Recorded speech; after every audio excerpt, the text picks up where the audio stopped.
Hey guys, Shadow Reviewer here. Today I reached 50k views, and this is what won the poll. I love Doctor Who. Well, when I started watching the series, this was my Doctor of the classic era. The fifth Doctor, played by Peter Davison, was charming,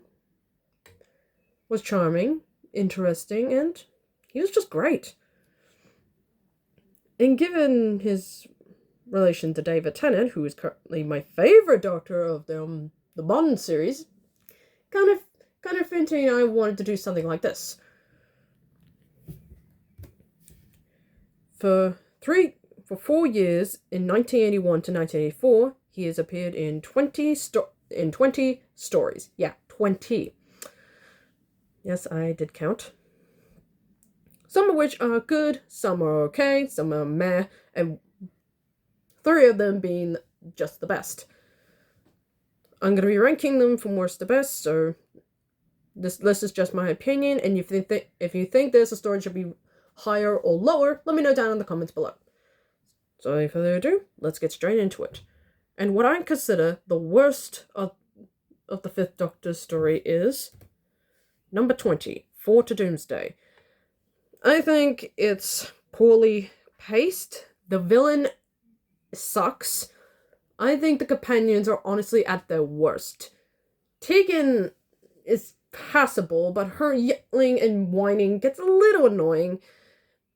Nyssa is pretty much just constantly captured and pretty much put in danger. The only time she's actually useful when she saves the Doctor and Adric. Oh, and speaking of Adric, my beloved Jesus, this is honestly Adric at his worst. Annoying, whiny, and for some reason siding with the villain, even though he's pretty damn evil. Seriously, bro. And while the android humans were kind of cool, this story is honestly just bad. It's just really bad. The characters are honestly at their worst. Number 19, Warriors of the Deep. Yeah, this one is pretty much being infamously known as being bad. Like, the costumes, well, I like it's practical, it looks stupid. And while I like that the Silurians and the Sea Devils came back, they look bad. Particularly the Silurians that just... Do they look like the ones from the 70s? I don't know, And the story is kind of poorly paced. The humans are pretty damn dumb. I mean, they refuse to listen to the Doctor at any turn. Hell, one of the humans even contemplated, well, killing them without, considering everything else. And while Tegan and Turlough are fine, I mean, Turlough actually does something for a change. Tegan is, honestly, she's put in danger not once, not twice, but 3 times. Kind of makes her look pretty useless. And the reason I ranked this slightly higher than Four to Doomsday, it does have a pretty suspenseful cliffhanger with part 1, with the Doctor. We all thought he drowned. That was actually a pretty good addition. But apart from that, bringing the Silurians and Sea Devils back was a kind of stupid idea. Oh, and the Myrka. Oh boy. Number 18, Black Orchid. I will say this, the premise actually isn't that bad. It's just poorly executed and very damn short. Like, this is only 2 parts, and it feels like it goes by in a flash. While I like the mystery of its villain, well, more sympathetic villain, I'm split on Sarah Sultan's performance. As Nyssa, she's pretty good. But as Anne, she gets annoying fast. Like, her screaming gets a little annoying to put up with. Again, props to Sarah Sultan taking on double duty here, but while Nyssa is fine to put up with, Anne is annoying to put up with. And the whole mystery element is fine. Although I do chuckle at Tegan's Charleston's dance routine. That is legit funny. And I do buy that Tegan would know this stuff. I actually kind of like her dress. But overall, the episode is poorly thought out. Number 17, The Awakening. Same Same with this one, it's way too damn short. Its villain barely has any personality, and I mean the Malice as its villain, not its human antagonist. He was fine. The side characters were Tegan, once again, is just put in as a dumb damsel in distress. Same with Turlo. They barely do anything in the scenes they're in. Well, Turlo mostly. Tegan kind of sort of fits the plot. And while they're here to visit her grandfather, they barely share any screen time together except for the ending, which, yeah, I don't know, it's just kind of stupid. Well, I do like kind of the angle what they were going for by making it more historic than supernatural than scientific. I still don't buy any of that stuff. So yeah, kind of a waste of talent, but it's harmless. Oh, and fun fact, Will, the character, was originally supposed to be a companion, for what I've heard. This was meant to be his story debut, but they cut it, and I'm kind of glad they did. I don't think that's a companion I want to follow, to be honest. He was kind of annoying, and he doesn't do anything in regards to the plot except killing the secondary antagonist. That's pretty much it. He adds nothing. You could easily take him out and it wouldn't affect the story at all. Number 16, The Keen's Demons. Yeah, and this is to be a pattern. 2-part episodes that barely gets any screen time. That barely gets any development. And this one is no exception. I think Chameleon doesn't do much as a character, other than being a shapeshifter. It was kind of a cool idea, but it's nothing. Well, I will say the scenes between the Doctor and the Master is great. That I will say, anytime they share scenes together, is great. And while it is kind of legit surprised the Master somehow survived, that cliffhanger ending is pretty solid. And I do like the Doctor actually swords fights for a change. He doesn't do that often. But the episode is the story is very rushed, splitting it into 2 parts doesn't give much development. And again, Turlo and Tegan don't do much, to be honest. So yeah, again, the Doctor and the Master scenes are great. Number 15, Planet of Fire. Well, this is the best out of the 2 Chameleon stories. It's still pretty weak. Turlo, again, doesn't do much here. While I do like that he finally gets to go home, I feel like his departure from the Doctor is kind of meh. While I like Nicola Bright as an actress, her introduction is pretty weak. I do like that they give her sort of an introduction, but she kind of goes off as whiny. Again, the only time she's actually useful is when she tries to intimidate the Master, which is a kind of a cool moment, I'll give her that, but once again, if you cut her out, she wouldn't affect the story at all. And again, as I said in the previous entry, when the Master and the Doctor are sharing scenes together, is great. I do like the dark moment the Doctor leaves the Master to burn and die. Wow, that is messed up. So yeah, I like that part, and I do like Chameleon actually does something. I mean, he sacrifices himself to stop the Master. That takes, well, a lot of bravery. But again, the story is kind of meh, but hey, at least it's not 2 parts, am I right? But yeah, kind of meh to me. Number 14, Time Flight. Yeah, we seem to be going on 3 Master stories back to back, aren't we? And this one is alright. Although the Master's new disguise, yeah, less said about its cultural racism, yeah, duh. And the effects have aged poorly, particularly when it comes to the monsters themselves. But I do like Tegan and Nyssa actually contribute to the plot. And the opening and the scene where they have to acknowledge actor's death is a really well acted moment, particularly from Peter Davison, Jeanette Fielding, and Sarah Sullivan. Honestly, that's a really well done moment. I like they actually acknowledge his death in this in this story. It's a really well acted moment. And we'll get to that, but yeah, it's fine. I mean, I know this whole story was to get Tegan out of the series, but it's obvious she's coming back given, well, the way her character was written here, but it feels like an afterthought. Like, she doesn't even get to say goodbye. The Doctor and Nyssa just disappear and just, that's it.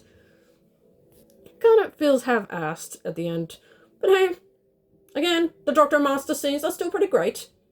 Particularly, the Master just feels annoyed at this point. Poor guy. You kind of feel bad, but also you run a route against him at the same time. But hey. But I wish I could rank it higher if it weren't for the Master's disguise. Yikes. And the effects have aged poorly. Even in 1982, it still looks bad. Number 13, Kinda.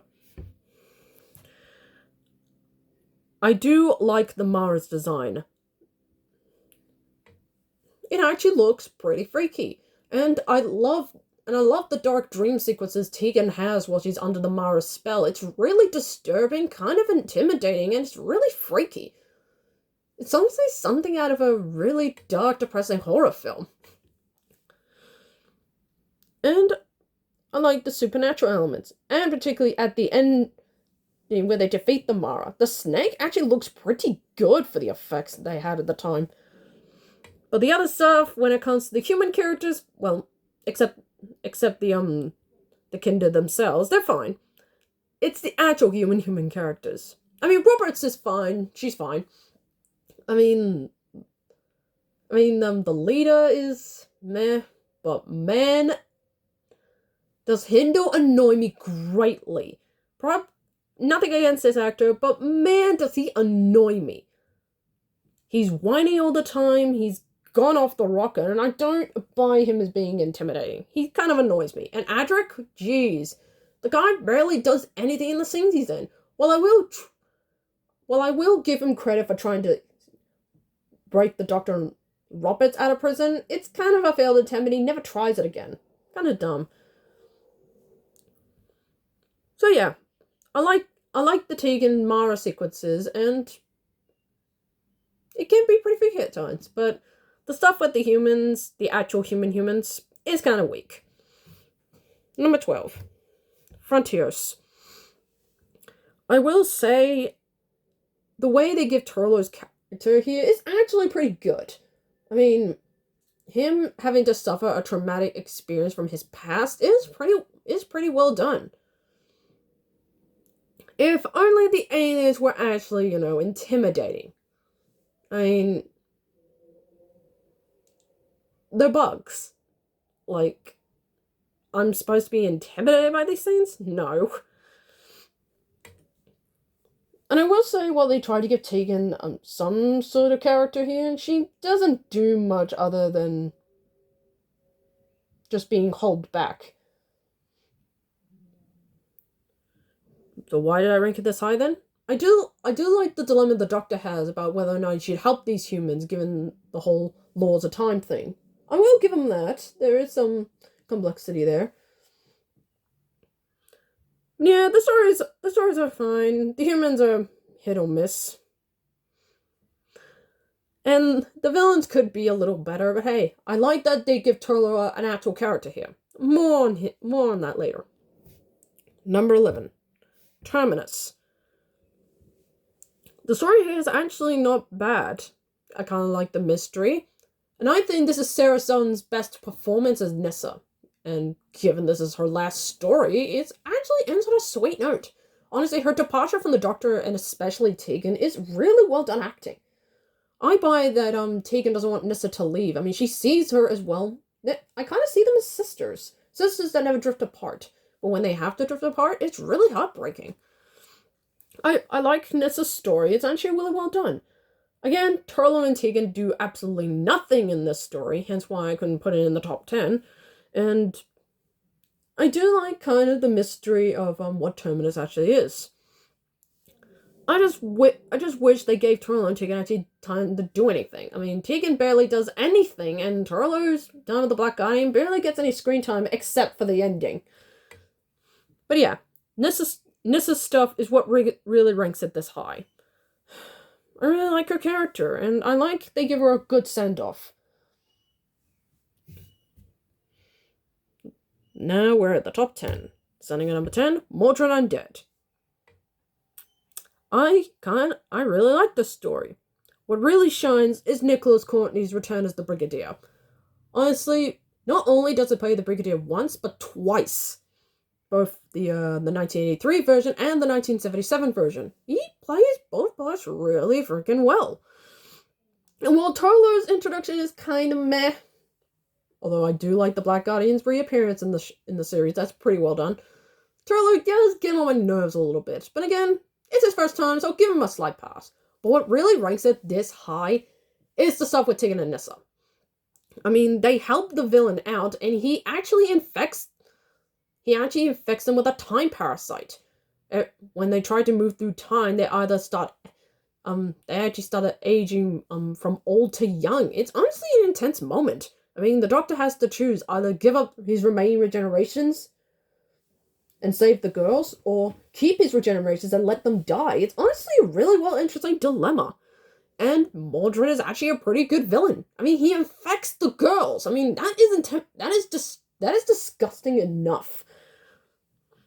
But again, I wish I could rank this higher if Turlo's introduction was handled a little better. Nothing against Mark Strickinson as an actor, but could they make Turlo slightly likable? Number 9, Enlightenment. And honestly, out of the 3 stories in the Black Guardian trilogy, this is the best one. I like the atmosphere. The race is pretty intense. I actually like the female captain. She's a pretty good secondary antagonist.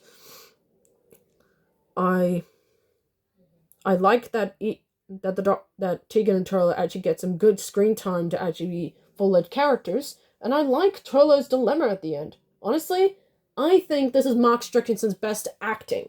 I mean, the scene where he has to choose either the Doctor or eternal life is honestly a really interesting dilemma. And I like that, well, he never tells the Doctor about the Black Guardian. I think the Doctor already figured it out ages ago. It shows that, it shows that actions tell better than words.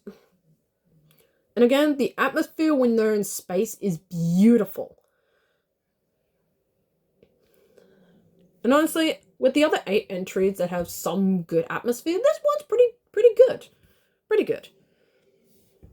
Although the captain's first mate is kind of weird. I mean, his infatuation with Tegan is never kind of explained, but he's kind of creepy. And not in a fun way. That's what stops it from ranking higher. Just that little bit. Number 8. The Visitation. Honestly, them visiting what started as the Great Plague is honestly a really well setting. And while Tegan is a bit annoying, at this point, I kind of don't blame her for being this annoyed. I mean, back and forth to Doomsday, it was annoying. But in the Visitation, I kind of buy that she'd be annoyed at this point. I mean, she gave the Doctor a lot of chances to try and actually get her home, and he keeps screwing it up. I don't blame her for being this annoyed. And I do like that her and the Doctor patched things down very straight away. It's honestly a really realistically well done, and I buy that these two would make up straight away. Now, the human they tag along, the guest star character they tag along with, I forgot his name, can be a bit iffy from time to time. The actor who plays him does play him, well, historically accurate, so I'll give him that. And I do like the villains in this one, the Terralip too. Prior to the actors in those costumes, they actually are pretty intimidating. And when they die, it's actually kind of disturbing. I mean, they burn to death.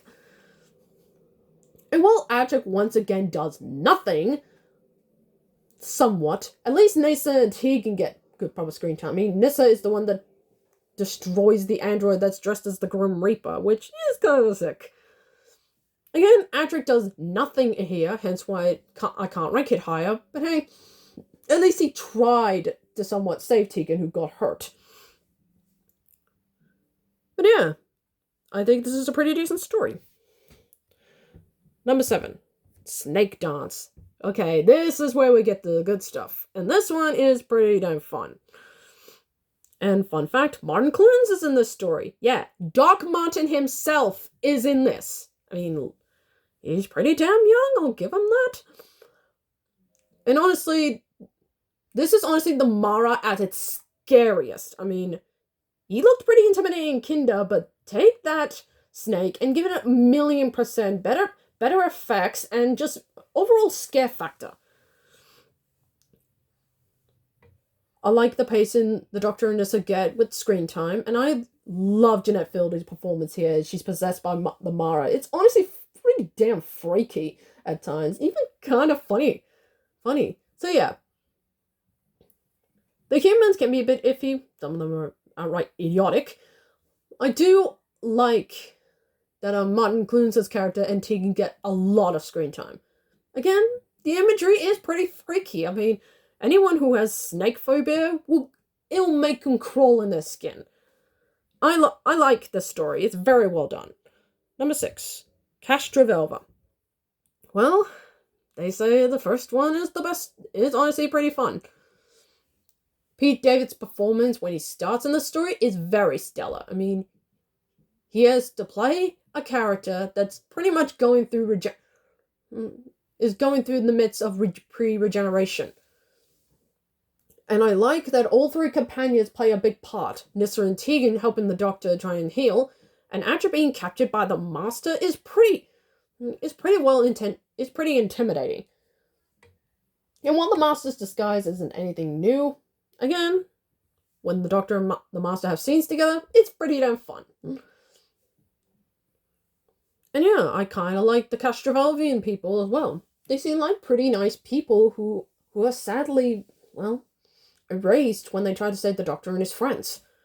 So yeah, I think Pete Davidson's performance is stellar here. And for his very first story, he does a pretty decent job making me want to follow him.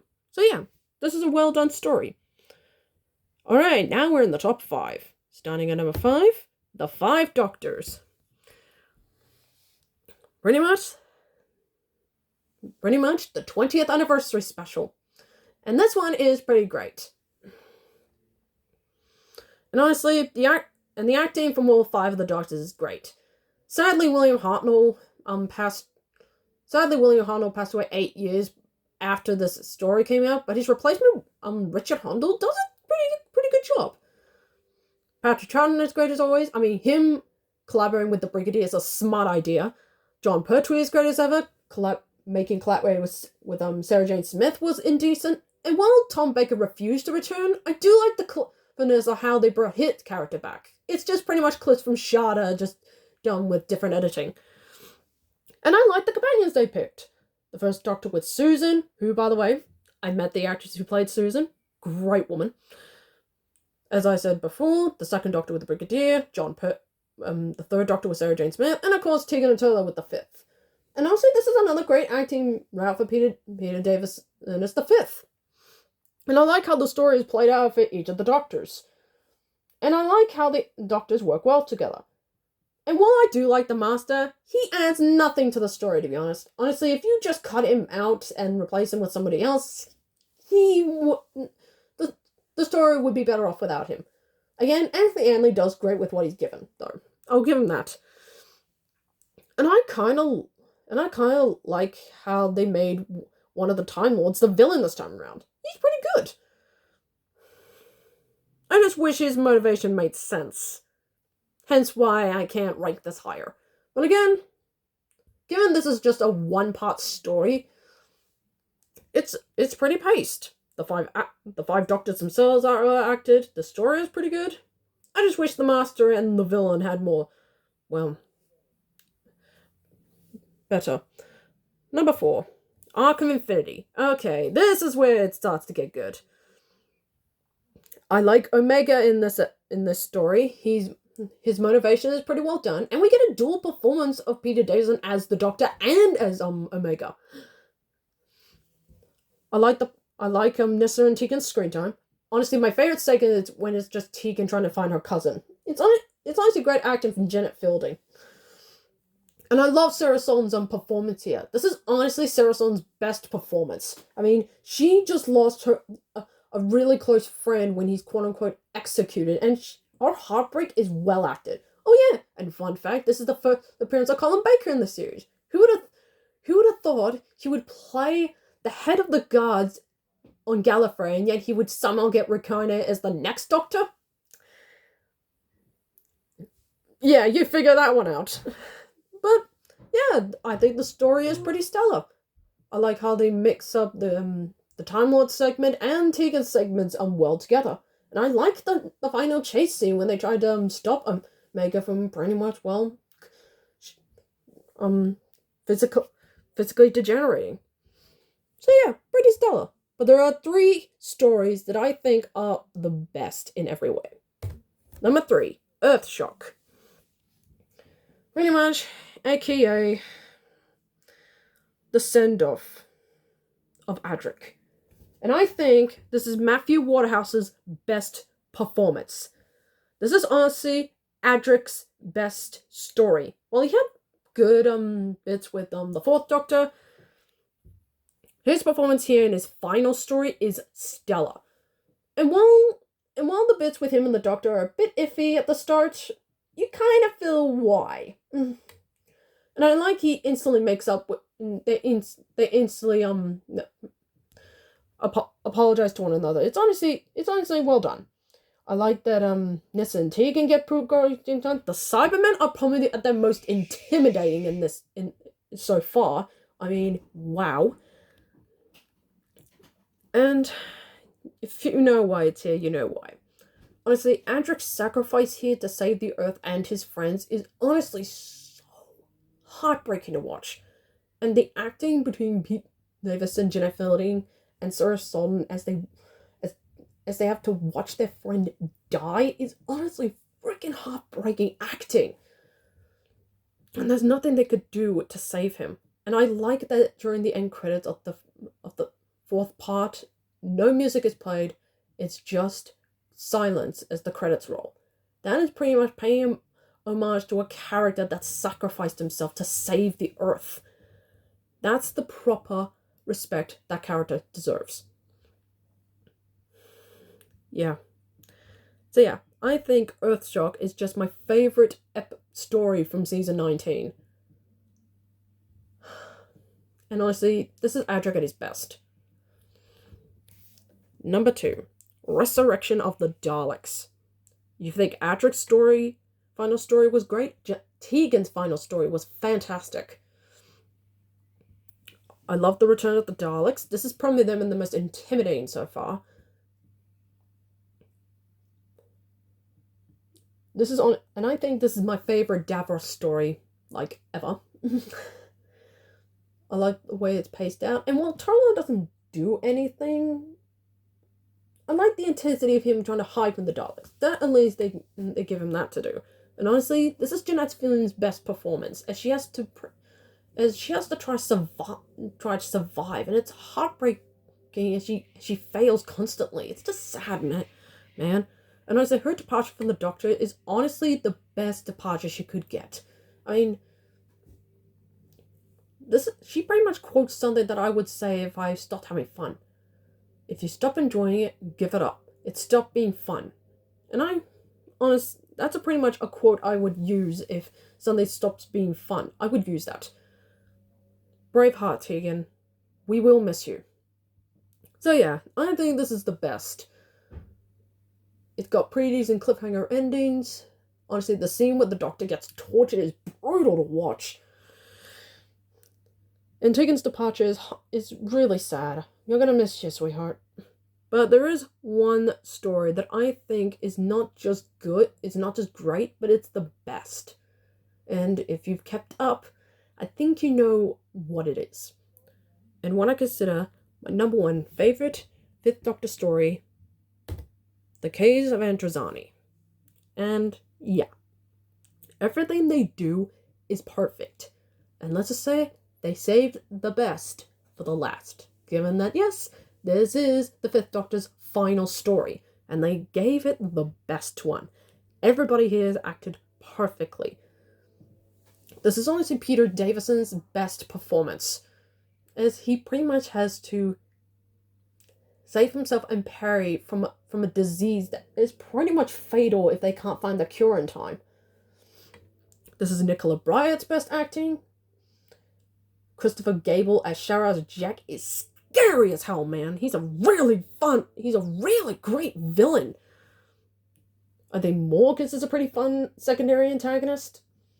I like the gun runners. They're pretty fun henchmen. I like the androids, and I like that the Doctor doesn't have to save the day. Him and Perry just have to survive until they get a cure. And honestly, him saving Perry was the most heroic thing the Doctor has done, and it cost him his life. And yeah, this is pretty much a lose-lose situation. The Doctor doesn't save the day, everything collapses. And honestly, the best cliffhanger of all time is when he tries to crash the ship back down to Androzani Minor to save Perry, a girl he barely knows who is dying from Spertox toxemia, both him and Perry. So yeah, The Case of Androzani is my favorite Fifth Doctor story of all time, and I don't think it's going to change my mind anytime soon. This is the one I watch the most, and I freaking love it. And I even like Colin Baker's performance in his 30 seconds of screen time. Change, my dear. And it seems not a moment too soon. And that's the end of the video, folks. I hope you like it. Give me a thumbs up, like and comment, and subscribe, and I hope to get more videos out like this. Later today, I'll be back on the Mako Mermaid Train with Season 2, Episode 24, The Truth About Evie. Keep an eye out for that video. Until then, I'm the Shadow Reviewer, signing off.